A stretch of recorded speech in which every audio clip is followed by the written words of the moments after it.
గుర్తుపెట్టుకోండి, శివరాత్రి రోజు సాయంత్రం 6 గంటల నుంచి, అంటే దాదాపుగా సూర్యాస్తమయం అవుతున్నప్పటి నుంచి పక్క రోజు ఉదయం సూర్యోదయం అయ్యేదాకా, అంటే 6 నుంచి 6 దాకా ఉన్న సమయం చాలా పవిత్రమైంది. వాటిని 4 జాములు అంటారు. జాము అంటే సామాన్యంగా 3 అవర్స్ అనమాట దాదాపు. అందులో అర్ధరాత్రి 12ంటికి లింగోద్భవం అంటారు.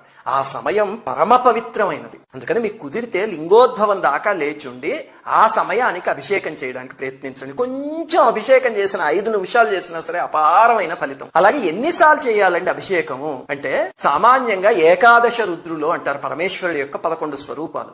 అందుకని 11 సార్లు అభిషేకం చేస్తారు. ప్రతి జాము మొదలయ్యేటప్పుడు చేయడం మొదలు పెడితే, అంటే 6 గంటలకు కొన్నిసార్లు, 9ంటికి కొన్నిసార్లు, 12 గంటలకు కొన్నిసార్లు, అలాగా మీకు ఒక 11 సార్లు చేసేయడం పెద్ద కష్టమేం కాదు. 11 సార్లు చేయడం కుదరలేదు అనుకోండి, 5 సార్లు చేయండి. పరమేశ్వరుడు పంచముఖుడు కదా. అది కుదరకపోతే 3 సార్లు, లేకపోతే భక్తితో ఒక్కసారి చేసినా చాలు. ఇక్కడి నుంచి చేయగలిగితే తప్పకుండా పలుకుతాయి.